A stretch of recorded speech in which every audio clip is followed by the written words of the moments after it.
Well, good afternoon, MicroGiants, to another exciting meeting. Today we are going to continue on from our last workshop, which was about feedback loops so that you can gather data based on for the purpose being to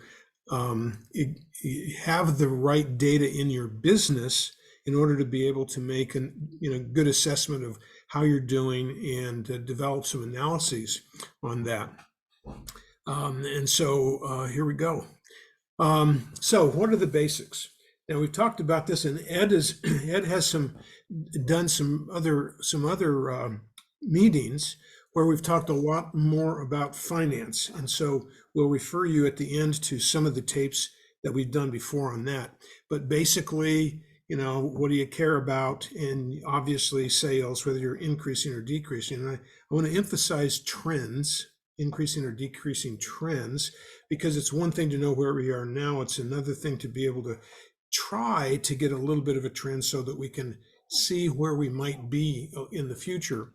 I like to remind people that we want to capture this obviously in dollars, but units for some businesses is also very important, because we want to know how many units we're selling. And in a case where we have high inflation, we need to be able to somehow be able to get that information, the information units, dollars, so that we can determine if our average unit prices are going up and what's happening to that. And of course, that ties in with cost of sales, cost of goods sold, the same term, and what's the trend there? A lot of times, and it's very easy for us to say, well, we've got a margin of 32%. Okay, but what happens if that percentage changes? Now, it will from month to month, but if you find that it begins to go up or go down over a period of time, that can be a little bit more of a problem. And so again, that's a trend that we need to look at. The contribution margin is basically I should say the cost is the actual cost of the product or the service, but then what's left over is the margin. We think that's pretty important. We had some break-even shows, and so I would refer you to the break-even analysis ones in order to determine what to do with that, and how to treat that and understand what's going on with that margin. And then, of course, there's a cost of delivery. And why is that important? It's not really just transportation, which many, if not most, companies put transportation in the cost of sales. But I'm really speaking about what does it take to get your product to the customer.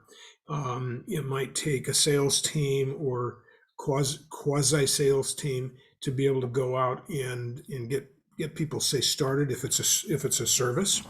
Or like Edgar, you're delivering product and you're also teaching them how to use it at the same time. That would be delivery in a sense.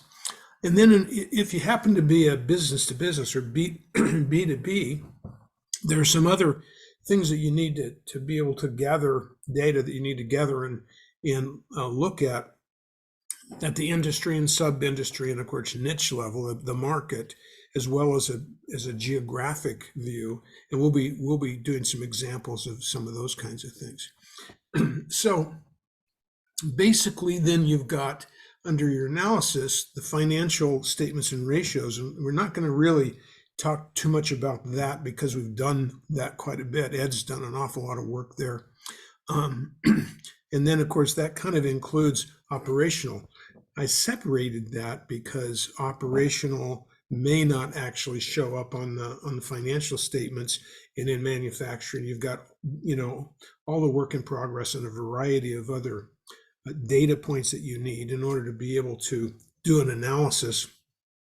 And of course, the distribution efficiency is important, been very important recently with COVID, and in operational, other operational numbers depending on your industry. And then, of course, you jump into customers and market. And that breaks into customers and, of course, the products that they buy.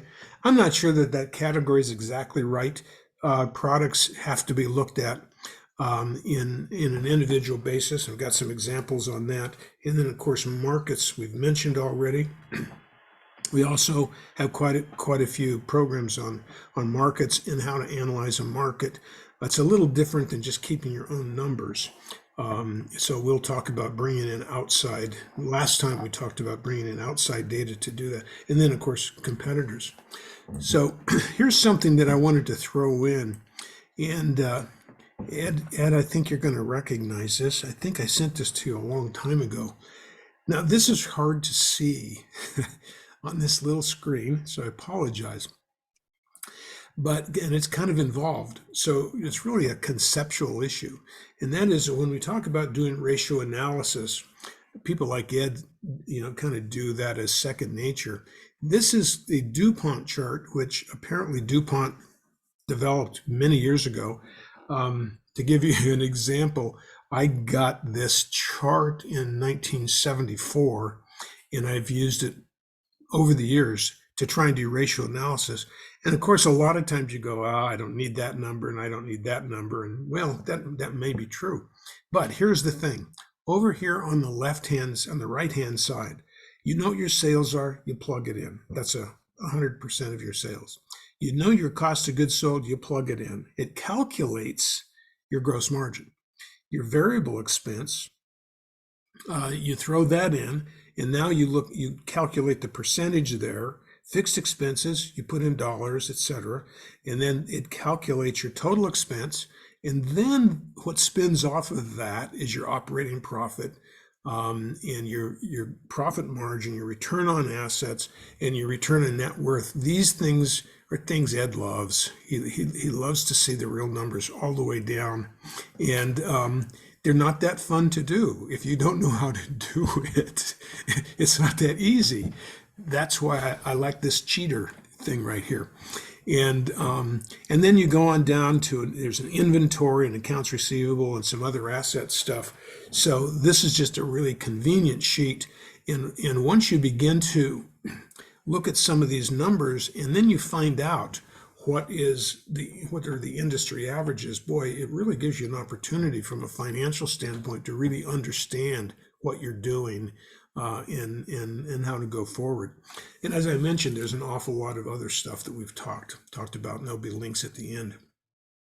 So let's jump into customer analysis. It's like, what do we need to know in order to and of course, these are many times not really found on the financial statement.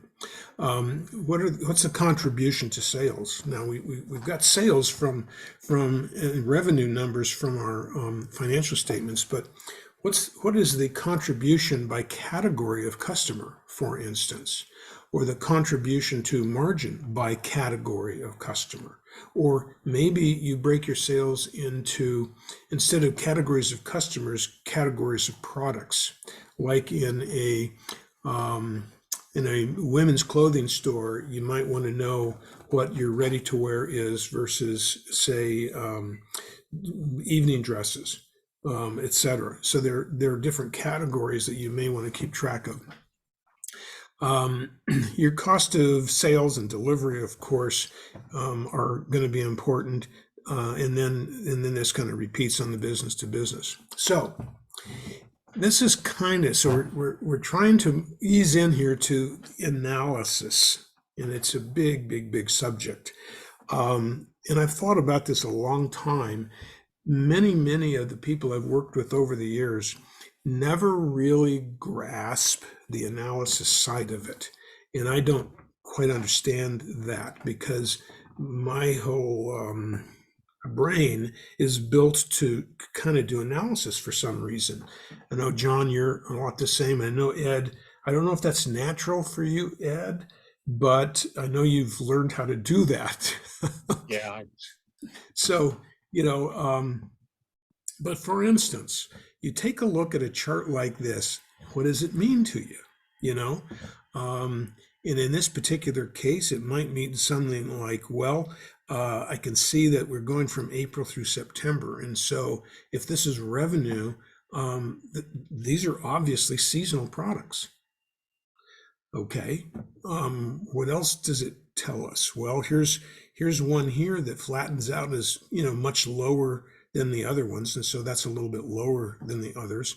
And but then you look at the years and you realize, oh, wait a minute, this is more than just telling us that it's seasonal. It's showing us year by year by year.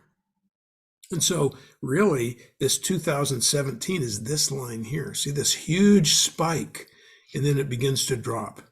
And then you get to 2018, which is this one. Yeah, this one. And so you go up, but look how far it fell. What happened? Well, that deserves to be understood. And then it's lower. You see that? And then it's again lower, but then suddenly it pops up in August and then it comes back down.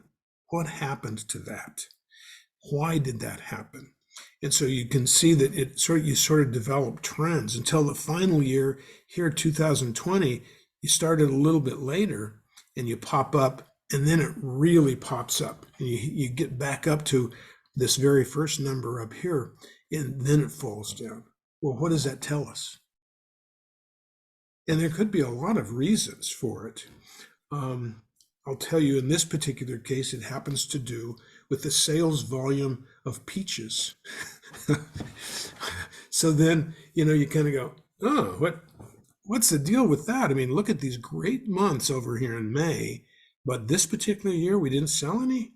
The answer is because I guess they didn't get enough water that year. They didn't deliver them until almost June, until June.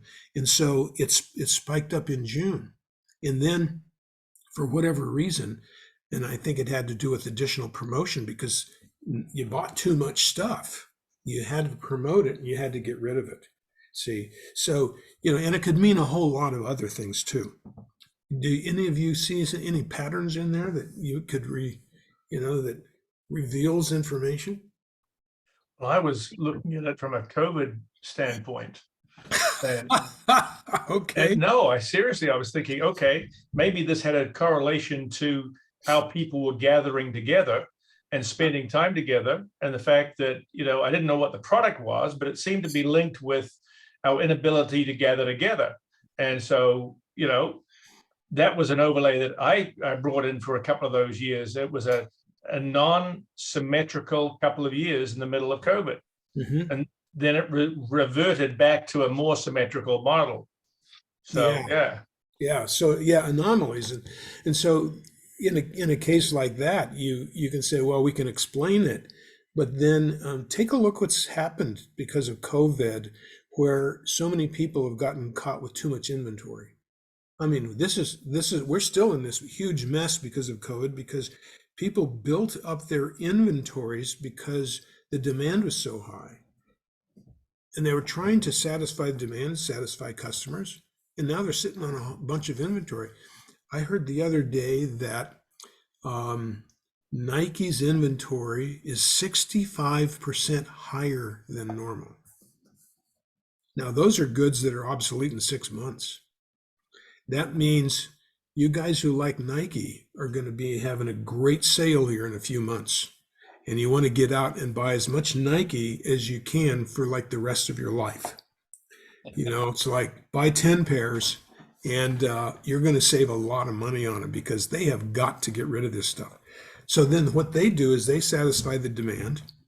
And now Nike's going to spend 3 or 4 years trying to get their sales back up to where it was because everybody went out and they bought all of the extra Nikes. It's like a perfect, what I call Farmer Brown syndrome. Everybody grows pigs one year and the price drops, and so they all grow beef the next year. And then the price drops, but the pig price was higher because everybody switched over. So if you miss the supply and demand curve, you end up with that kind of an issue. So this, in other words, keeping track of the data and then charting it gives you some insight in what your business is doing. And I think that's the point. Well, let me ask you this, Ron. I really don't know how you run a business unless you analyze information like this. Well, probably poorly, I would say. Well, Yeah, I I think mean, you run it. you're missing a lot of opportunities, I would think. Well, yeah, Oh, you're running it quite easily. The problem is you're in a reactive mode where you're not really very confident about what tomorrow's going to bring because things can change, and you really haven't done the analysis to figure out what might change, so you're not prepared. right. Right. And, Yeah. and take a look at how many retailers completely screwed up on that. Now, in fairness, they couldn't tell, they didn't know that the ships were not going to be unloaded in months. They didn't know that. But if you're relying on all imports and then you have a stoppage like that, you have to have the experience to be able to say, okay, we need to be buying a little less, we need to be spreading this out. Somebody has got to be making these decisions from the top. And I have to believe that even the big guys that have the best analysts in the world made some huge errors by overbuying. And or they didn't adjust their prices soon enough.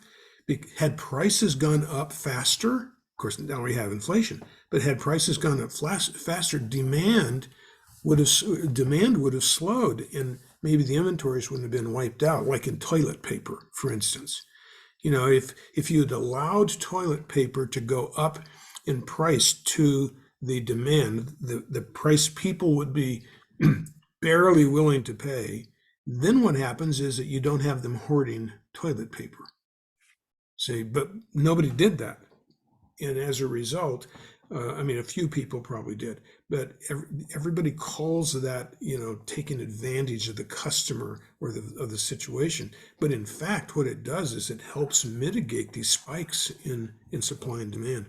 That's another subject. I'm getting off. Well, I think you use this past information also as justification for forecasting the future. You bet. So a lot of companies, they spend a lot of time on the past, but they don't do a very good job of forecasting the future. And you have to use the past to forecast the future, and then you got to compare how you actually do in the future compared to your forecast to see how good you are at forecasting. Right. Yeah, that's absolutely right. Um, so here are a couple more things. We're not going to go through each one of these because it's just a whole screen full of words. But I think just a couple of things, when you're talking about understanding markets and so forth, you have to ask customers questions like, how do they make, you need to know how they make their decisions. How do you measure the quality on a particular product, and what do your customers think about that? Try and determine what a customer life cycle is. How long does a customer stay with you? Do they age out? Do they buy one time and then never come back? Because there are lots of businesses where you only sell them, you only sell, oh, I don't know, one septic system. You're not going to sell multiple septic systems to the same. I just happen to be looking at septic systems, so probably strange, but so who are the customers? More about the customers' demographics, and we've covered a lot of these kinds of things. And so the question is, so how do we really do the analytics? And so, again, if you turn them into some of this data into charts, you've got the data, you pull it out of your systems, or else you begin gathering it in spreadsheets in a rudimentary level. Then the question is, okay, what do you do with it? And when you chart it, you can see stuff. And so in this particular one, this happens to be sales by product category. Wow, look what it says. I mean, right off the, if these were different products, this very first one, the blue one, would be an indication of a huge start from almost nothing, huge start, and then it slowed down, yet then it began to go on a more normal basis. But on the other hand, if you look at it by year, which these happen to be by year, you can take a look at 2018, and it's just this little teeny line on the bottom. 19, not much better. But 20, this is 20 right here. Wow, what happened there? You see? Something crazy happened there. And then you've got 23, and that's right here again. And so actually, this is the COVID one, John.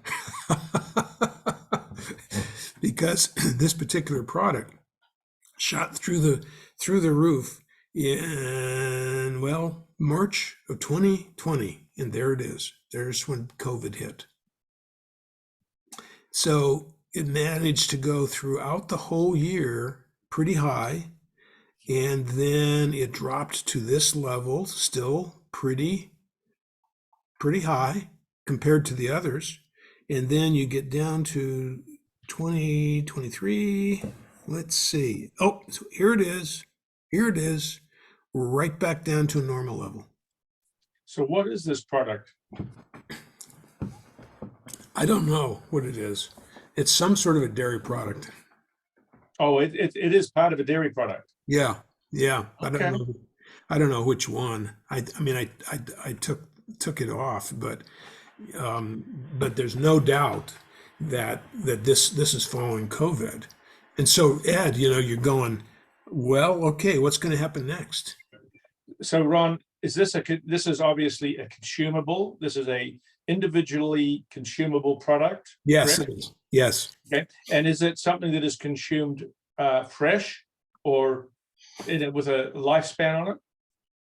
It tends to be, yeah, I can't say for sure, but it's going to be something that would be consumed within weeks or months. So in this instance, do you think it reflects the fact that people didn't want to go out to find it and they had it delivered to them? yes. Is this kind of part of the deal? Yeah, that's what happened in this exact case, is that they enjoyed the service and they bought more of it because it was delivered. Right. So it's not that unusual when you think about it. You look at it, you go, oh yeah, that makes sense. What was unusual is that this number here didn't drop more. Took another whole year before we got back down to this normal one. And so it's pretty, I think it's pretty easy. To your point, Ed, you take a look at the trend and you go, okay, wow, we went crazy. Maybe we didn't know that would happen, but we kind of thought this would happen, and now we know this is going to happen. And so when it comes back down here, it's like, well, back to business. Well, look how much that helps you understand what your demand is going to be for the product and how much you have to manufacture or buy. See, that's the key. That's what the analysis is all about. Got to create havoc for the supply chain on that, because it's a very significant lift. And then if you gear up for that lift on a long-term strategy, you're going to be dead wrong. Yeah, you got it. It's exactly right. And people now in this particular case, they didn't have to buy a whole bunch of, say, containers. But if you were buying containers in order to build it, they might be plastic containers. You buy a whole bunch and everybody is bottled up, so to speak. I mean, and they can't get enough of them made, and so people buy more thinking they'll get them faster, and that's where we are today. It's just it's almost classic, even though I don't recall it ever happening like this before, other than the gas shortage that we had back in 78 or 9. But I mean, you end up having, despite the fact that it's crazy, you end up finding that there's information that can be pulled out of the data. And therefore, you can begin to do a better planning job. Yeah, Ron, it's not only important to get this information, it's also important to review it in a timely manner. You and I were involved in a situation where we were doing extremely well, but when you started looking at the charts every week, you saw that the future didn't look as rosy. That's right. And you could plan for it accordingly, rather than waiting until you close the books 6 months later and find out you're out of business. Right. That's very important. And that means backing up your, supplying your data and reviewing it as close to real time as you can. Right? You got to keep it up. And you say waiting 6 months to close your books. I mean, I hope nobody does that anymore, but Well, they used to. if you don't have an analytical person that's presenting this information every week, there's a good chance it's not being reviewed on a weekly basis. And You're- small you're business is not you're being looking at the reviewed for past. sure. You're looking at the past and everything looks very, very good, and you're assuming that it's going to continue. But Yeah, you're not analyzing, hey, the orders are down. right, Demand is down. It's not going to be like it was in the past. right. What did you say, Edgar? I missed that. Well, you guys said 6 months. I wish the small business would look at even a year worth of data. But when you guys say that, I hope nobody's doing it. I'm pretty sure there's, with my experience, people that don't analyze the data, that they're Right. not realizing they're going slowly out of business. Right. And so More than 6 months. by the, Yeah. yeah, by the time they get the data and then they sit down to look at it, what happens 3 months, 6 months, a year ago is like too far past. It's ancient history, So another variant of this is a little bit of a problem child is I worked very closely with a printed circuit board manufacturer back in the day for flip phones, and they landed a 1-year very high volume contract for the specialty boards for flip phones for a major supplier in Chicago, and they met all of the needs of that supplier by shipping out 50,000 a month for several months. But they didn't know how many flip phones were actually being manufactured. All they knew is they had a contract and they were shipping out per the contract with zero feedback from the customer.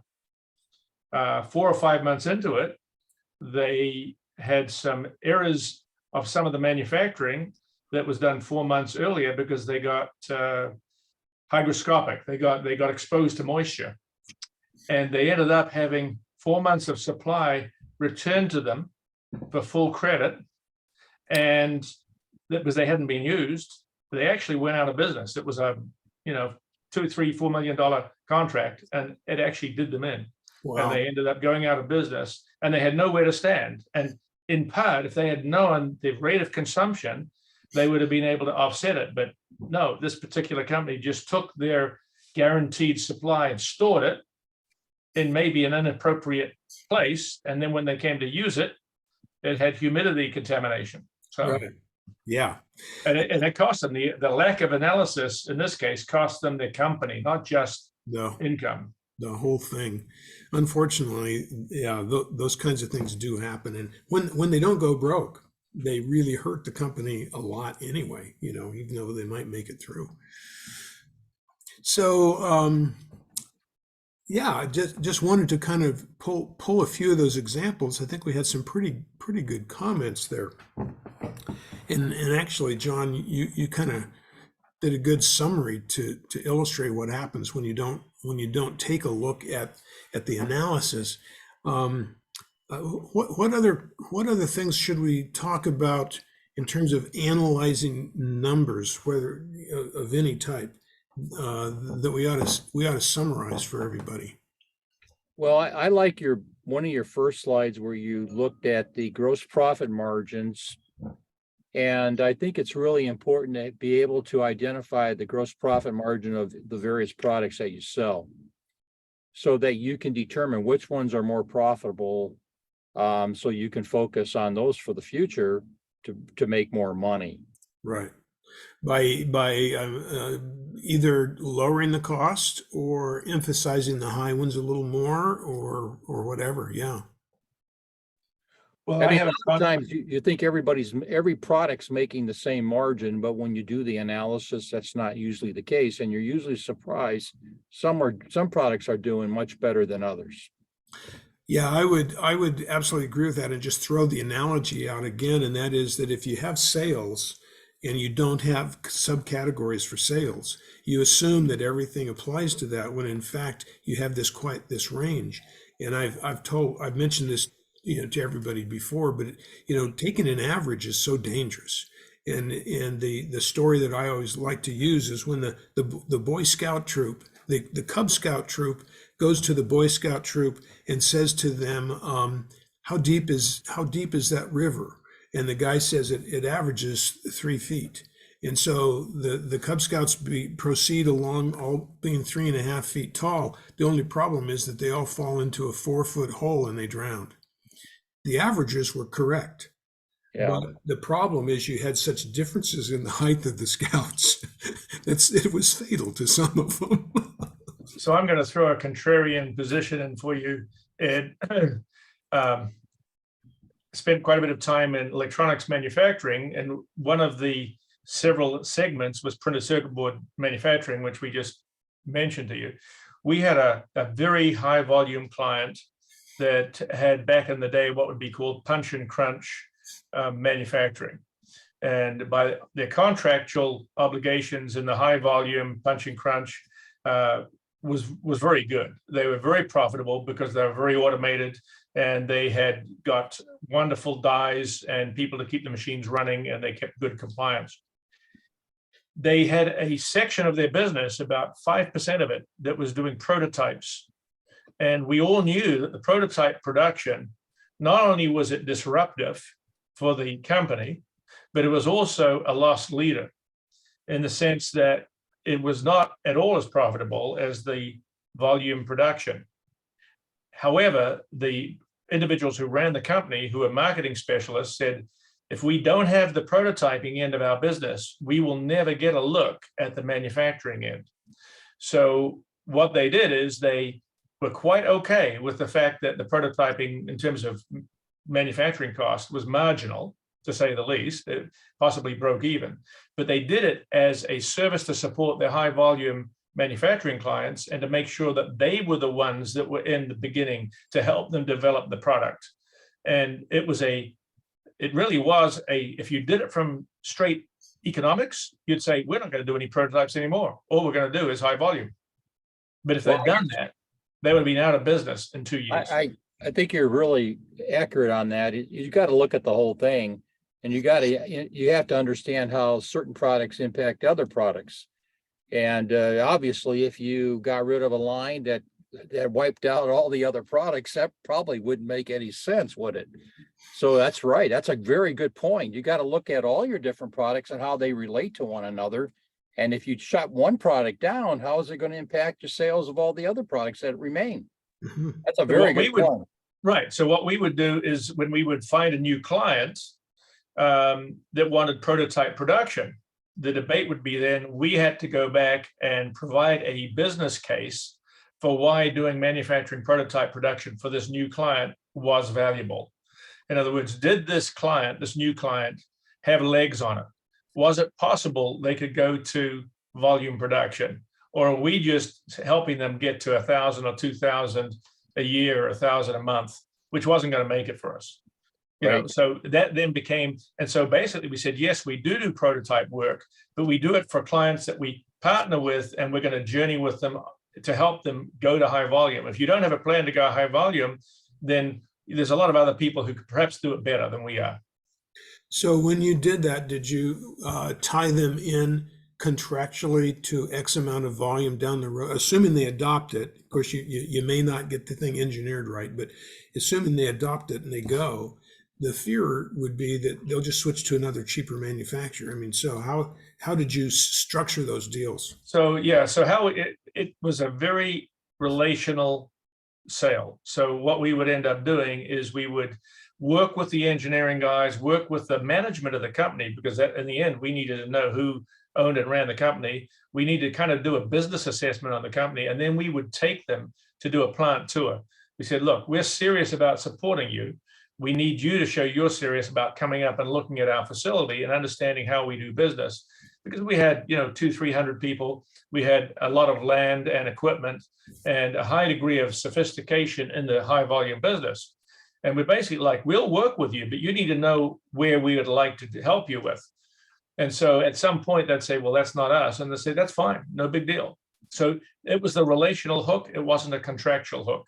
Okay, but you made sure that they understood the whole deal. I mean, Ed and I have worked with a company that historically has done an awful lot of development work, and they get it done. They figure out how to do it technically, and because they don't have long-term, I'll use the word contracts, but on understandings, then they tend to lose it on straight price. I mean, once the whole thing is done and set up and the molds are done, the molds belong to the customer, and therefore there's all of the work that you spent to develop it is now gone, and you haven't gotten enough production in order to pay for the development cost. Yeah. Well, and yeah, the business I'm talking about is very similar to that. It was hard tooled molds, and the hard tooled were for very large machines, and they were also very expensive, but they weren't transferable.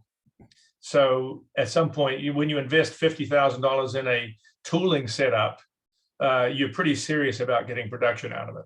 Yeah. So, Yeah. Well, and so then the question is, well, okay, so what's the arrangement on the tool? And if somebody pays the $50,000, if that happens to be the customer, are they the owner of it? And if they are the owner of it, how do you be sure that you make sure that you get enough production to be able to pay for the development cost? Yeah. So what the model was in this particular case, the customer did own it. They could write it off. That was their taxable whatever. And then we would write a maintenance contract on the tool. So we would maintain the tool for them under a fixed price scenario. Yeah. So that's how that worked. But also, there were only probably another 2 manufacturers in the country who could use that tool based on the size of equipment that it was. Right. Very hard to transfer. Yeah. That's we found that to be the case with this particular client as well. So. Very good point. Okay, good. Well, I think we've kind of covered this first piece now. Just so that you have a sense, we're going to do some more charts, in a couple of weeks that will kind of further push this point down the road by looking at some other specific kinds of data that can be collected and put into visuals or charts and even maps. So that you can see some of the other types of analysis that are possible. And so I guess we can just kind of finish up by saying, if you've got the data, do the analysis and don't wait 6 months to do it, right? So, okay. So, yeah, go ahead, Edgar. You have a finishing comment. Sorry. Well, I was going to add how I've been using the data for the ice cream shops. I just was kind of holding back a little bit to wait for everybody to kind of Tell us about that. interrupt them. I'll be quick about it, but the POS system has analytic data that I get to see every single day based on sales per hour instead of per day, which has been really useful because it compares the hours of the day and how much the average ticket was. And so I started comparing that to the climate and the hours of the day that's busy. And so I have a little chart now that I use to predict. I don't know if it's real or not. It's been 6 months, but I've been right 7 times out of 10 so far of when it's going to be busy. And so because obviously after 60 degrees and over, it gets a little busy. Anything over 65, we average the same amount of ticket in those same exact hours in that same neighborhood. So it started to change the time where instead of having 2 people to close, I have 1 open, 1 closed, and 1 in the middle. Right. And we averaged $500 per person during those times in the weekend before we couldn't, one person was selling more than the other. So I was able to somehow get the sales to be more distributed evenly amongst the people working on that day. So I thought it was pretty clever using data from the POS, the weather, and all these other things, trying to, follow the wrong way. Now figuring out how to collect data and utilize it towards your advantage. Yeah, no, that's terrific. And of course, we really haven't talked very much about the HR issues, but you've really pointed out in a very straightforward way that if you understand your workflow, which you're getting from the usage of your product, and so you end up with a workflow, therefore you can manage your costs a little bit better and do better scheduling. And that's terrific, and that's a perfect example of why to use data and to use it rapidly, right? And in the case that and I'll just mention for everybody else's benefit, you developed this whole system. You did the cash register and the drawers and the credit card clearing and all that kind of stuff, along with the analysis piece, and there's probably more data there to analyze that you'll discover at some point in the future. But that's terrific. And that's the way we want everybody to think. We want them to think, we want the data now, and we want to be able to keep it for future so that we can, identify trends and cut costs and increase production. So, yeah. Okay, good. Awesome. Well, session, that was a perfect way to end this up, Edgar. And so we'll see you guys in a couple of weeks, and we'll do a little bit more on analysis because there's a whole lot more to it. So thanks a lot, everybody. Appreciate it. See you then. Okay, thank